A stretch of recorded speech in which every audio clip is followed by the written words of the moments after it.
Cinderella. A year had passed since Cinderella had tried on the glass slipper and proved that she was the prince's one true love. Deep in the forest, the fairy godmother prepares a festive and magic celebration in honor of the first wedding anniversary. Cinderella's stepsister Anastasia had always been envious of Cinderella's perfect life. She secretly followed the happy couple into the forest and watched the fairy godmother wave their magic wand. "So that's how Cinderella did it," Anastasia declared. "Magic!" Oh dear, the magic wand flew out of the fairy godmother's hand and landed right in front of Anastasia. Anastasia grabbed the wand, then quickly ran home and told her sister and their mother, Lady Termine, of its magical powers. "I want to be dirty, filthy, stinking rich," Drizella demanded. "I want a prince of my own," whined Anastasia. But Lady Termine wanted power and revenge. She waved the wand and began to magically reverse Cinderella's happiness. Cinderella's stepmother turned back time, so the day the Grand Duke arrived with a glass slipper, after locking Cinderella in her room, Lady Termine used the magic wand to make the glass slipper fit Anastasia's foot perfectly. Now Anastasia, not Cinderella, would marry the prince. Cinderella had to see the prince to set things right. Pretending to be the royal mouse catcher, she sneaked into the palace with her treated mouse friends, Gus and Jack. Once inside, the friends split up to find the prince faster. Meanwhile, the prince could not wait to see his bride-to-be.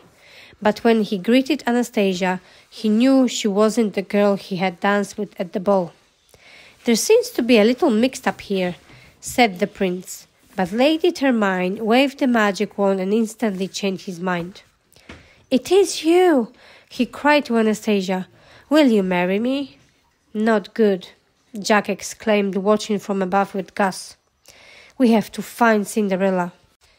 After tiptoeing around, Cinderella found the prince alone. "Your Highness," she called, "it's wonderful to see you again." But the prince did not recognize Cinderella. "I believe we danced last night at the ball," she said with a giggle. "You are quite a dancer." "Well, it wasn't just me. It was the lady I was dancing with," replied the prince, describing Anastasia. "I'm going to marry her tonight." Cinderella was shocked. Jack and Gus found Cinderella and told her what they had seen. "Magic," began Jack. "Stepmother got wand." "Mother used the wand," added Gus.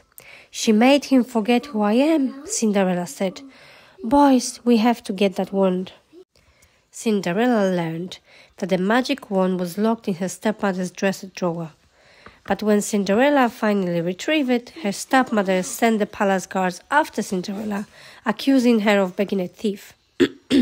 She was to be put on a next ship leaving the kingdom and banished forever. "I hope she'll be all right," said the prince. "There is something about her." Jack and Gus found the prince and explained that he was under a magic spell. They told him that Anastasia was not the maiden he had danced with. Cinderella was. "I have to find her," the prince declared. The prince found Cinderella just as her ship began to sail. "Remember me?" he asked. Their hands touched, and the magic of true love broke the evil spell. "Will you marry me?" "Yes," cried Cinderella with joy. As Cinderella dressed for her wedding back at the palace, her evil stepmother and Anastasia suddenly appeared.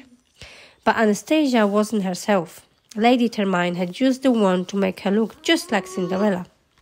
Now the prince would marry Cinderella, but not the real one. With a wave of the wand, Lady Termine sent Cinderella on a wild coach ride that took her far, far away. The prince and Anastasia, who was disguised as Cinderella, were about to say "I do," but Anastasia hesitated and instead said "I don't." She knew that the prince didn't love her, and that was what she really wanted. Just then, the real Cinderella ran to the chapel. She had escaped Lady Termine's evil trap. Everyone gasped. There were two Cinderellas. Lady Termine was furious, and she pointed the magic wand and both Cinderella and Anastasia. The prince used his sword to defeat the magic from the wand, backwards from the stepmother. Lady Hermione and Drizella were turning to toads. "This is the real Cinderella," Anastasia said. The prince touched Cinderella's hand, and he knew that she was his true love. They were finally married. Cinderella and the prince lived happily ever after again. The end.